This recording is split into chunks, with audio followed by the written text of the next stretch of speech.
maganda dito, share ko lang sa inyo. Makita ko lang. So, meron nasa loob.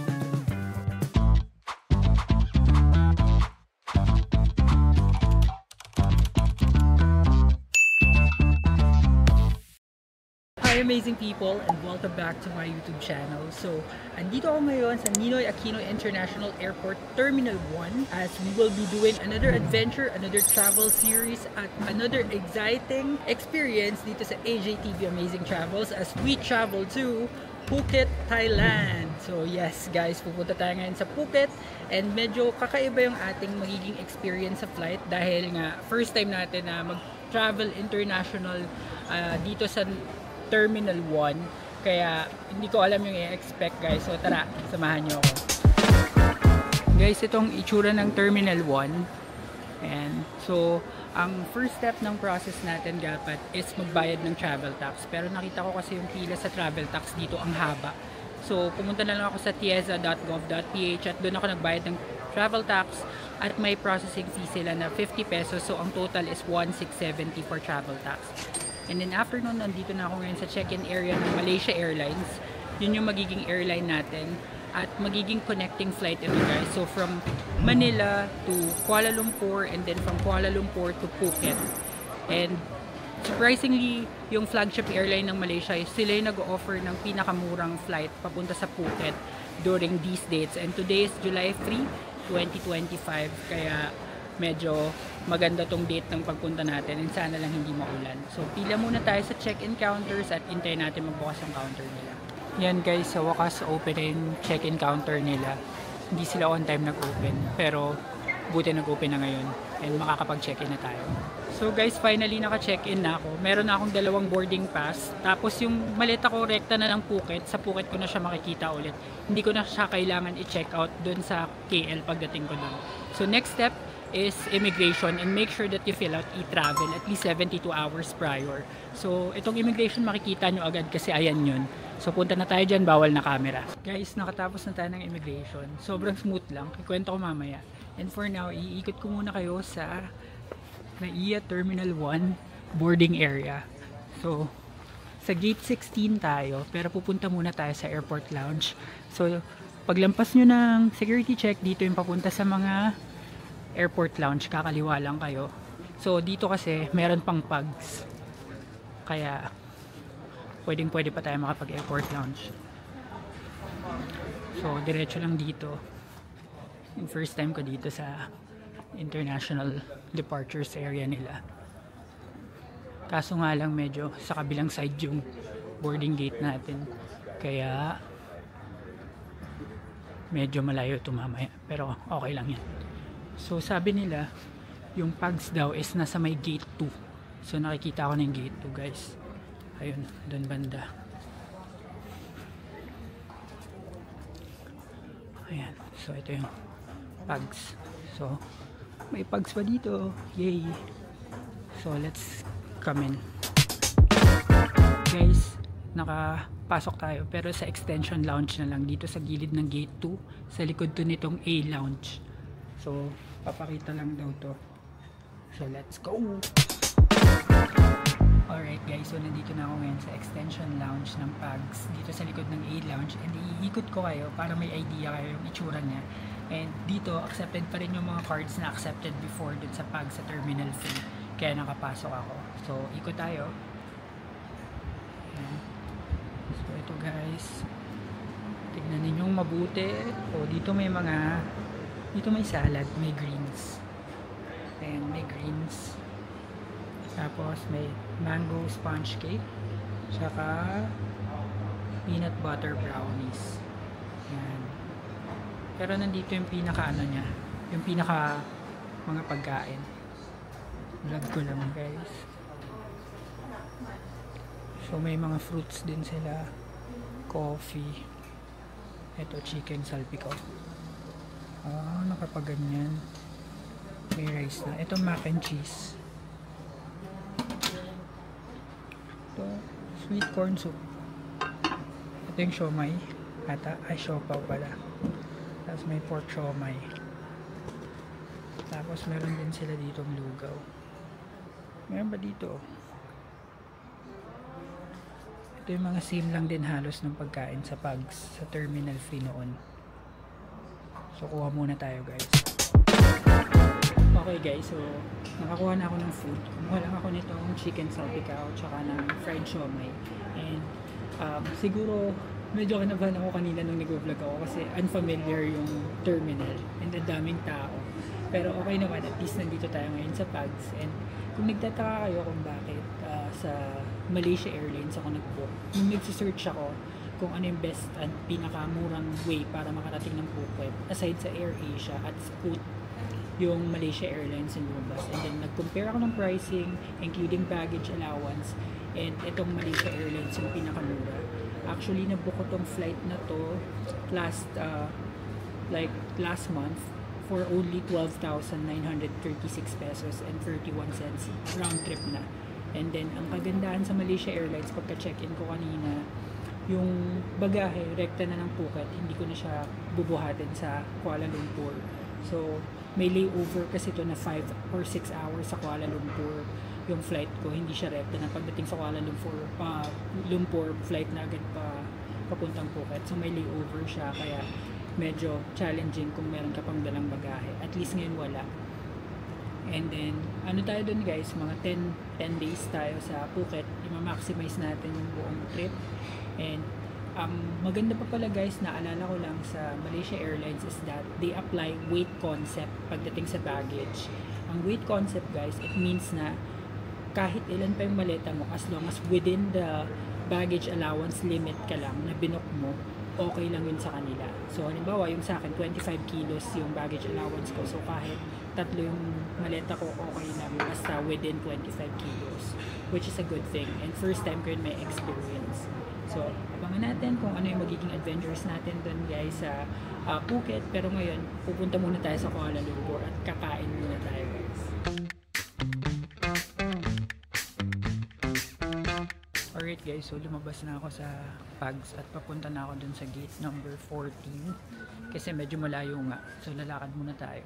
So since connecting flight itong flight natin guys, pagdating natin sa Kuala Lumpur, no time difference from Manila to KL, and then pag from KL to Phuket, dun yung medyo may 1 hour time difference, being Phuket being 1 hour behind.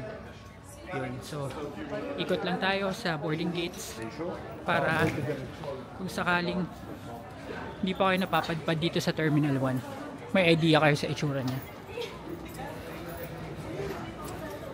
And so, may mga ano dito, shops and bilihan ng pagkain. Sandali lang guys! Kung hindi ka pa nakasubscribe sa channel na ito na AJTV Amazing Travels, pagkakataon mo nang mag-subscribe dahil malaking tulong yun para sa akin na may pagpatuloy ang paggawa ng mga ganitong klaseng travel vlogs. And now back to the video. Guys, may Starbucks din pala dito, and dito yun papunta sa gates 9 to 17. So diretso ulit tayo. And dito yung Mabuhay Lounge sa 4th level dito sa PAL. Yan. Okay, konti na lang. Bandang dulo tayo. Guys, gate 16 pala kami. 14 ako ng 14. Kaya pala bakante dun sa 14 pagdating ko. Kala ko maaga pa ako. So, mamadali na ako papunta sa boarding gate 14. So guys, ito yung ating plane. Nandito na ako sa boarding gate 16. Buti hindi pa nag-start yung boarding. Pero kung mapapanood nyo guys, ang lakas ng ulan ngayon. So sana safe flight naman para sa amin at makarating kami ng maayos dun sa Kuala Lumpur.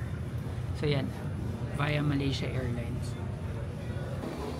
Okay guys, so ito na, boarding na tayo.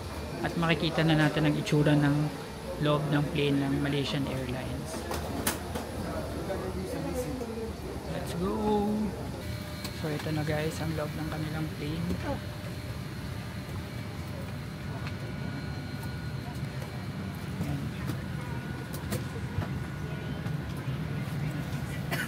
Hanapin natin seat natin sa medyo bandang dulo. Guys, ito yung likod ng plane. Tapos, ayan, yung itsura niya. Medyo malaki. Tapos, yung likod ng mga seats may charging. Tapos may device holder.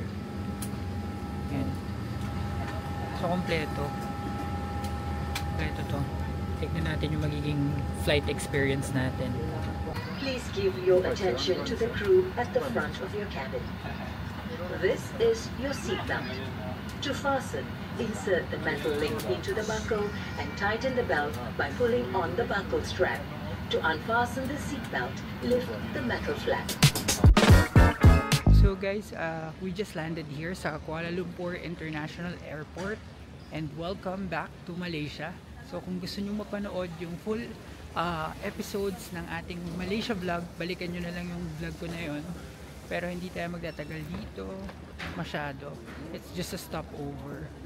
And then, ang maganda dun sa flight kanina, just to share with you, may in-flight meal siya guys. Pinicturean ko yung buong meal kasi meron siyang meal mismo, yung rice meal, and then may bread, and then may nuts, may soft drinks, may fruits, tapos merong bread pa. So kompleto siya. Nakakatuwa. So sulit na sulit yung flight so far. And meron pa tayong flight going to Phuket from here mamaya. So sa ngayon, hanapin muna natin yung immigration, pero hindi na tayo magbabaggage claim at hanap tayo ng mapag-i-stayan natin hanggang sa next flight natin. Okay guys, so update. Andito ako sa may parang arrivals, hindi pa arrivals area to, pero ito palang CLIA Terminal 1 mainly used sa mga may connecting flights, and as per immigration rules daw, bawal ka lumabas ng airport kapag less than 8 hours yung connecting or yung time ng pag-iintay mo from one flight to another. So hindi tayo pwedeng lumabas. So ngayon nahanap tayo ng lounge na pwede nating pag-stayan in the meantime para hindi naman tayo sobrang pagod kasi wala pa tayong tulog. So sasakay ako ng train, ng airport train papunta doon sa mga may lounge. So guys, dito sa binabaan namin nakita ko itong Plaza Premium Lounge. So nakita ko to sa TikTok na medyo okay daw dito. So mag-i-inquire lang ako kung accepted ba yung mga cards, tsaka kung magkano yung walk-in rate just in case na dito tayo magstay. So we'll see. Okay guys, so FYI lang, priority pass lang yung tinatanggap nila. Hindi sila tumatanggap ng Dragon Pass. Yung Dragon Pass meron tayo. So pupunta na talaga tayo dito sa train. Guys, ito na yung train. Sakay na tayo.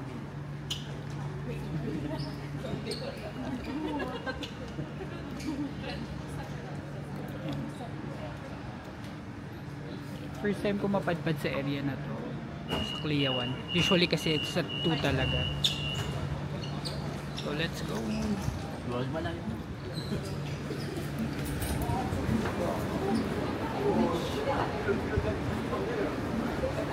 Ayan. So sabi sa kabila daw nitong train na to, doon yung may mga capsule rooms. So doon tayo mag-i-inquire.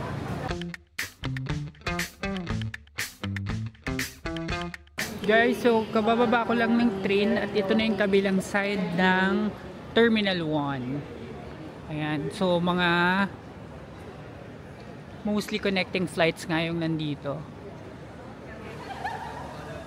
So hanapin ko lang yung papunta sa mga airport lounge. Sana meron naman kasi naantok na ako. So para siyang yung gitna ng gateway guys sa atin. So yun, meron nakalagay travel club lounge sa may taas. Ayun guys, meron. So sana pwede doon.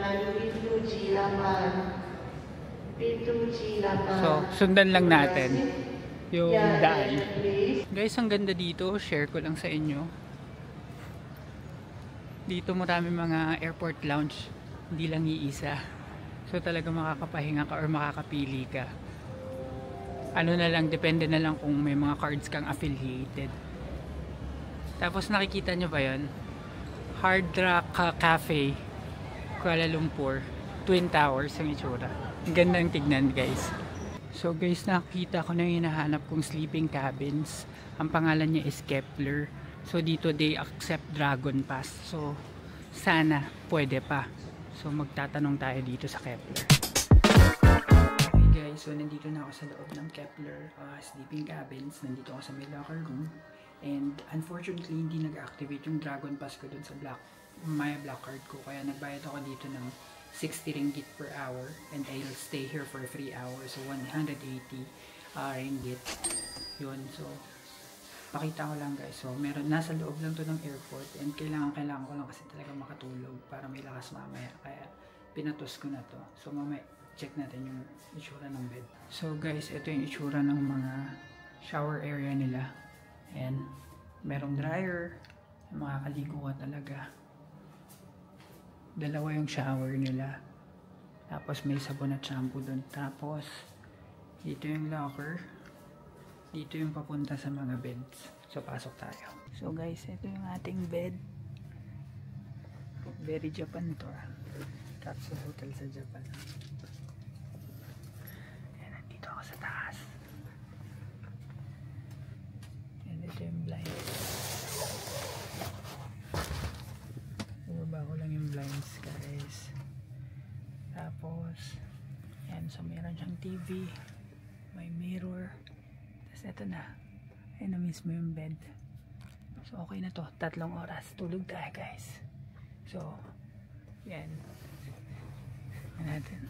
Ay, hindi pala touchscreen. Oh, may Netflix, may YouTube. Tamang tama. So mag-subscribe tayo sa AJTV Amazing Travels. So eto guys, magsisettle in muna ako dito at magpapahinga para may energy tayo mamaya sa isa pang flight natin. And i-end ko na muna ang vlog na ito guys.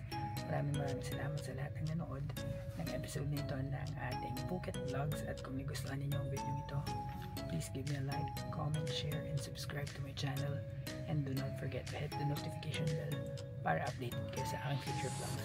Abangan ang next episode natin, ang flight natin papunta sa Phuket at Hanggang. Yun lang guys, maraming salamat. Bye!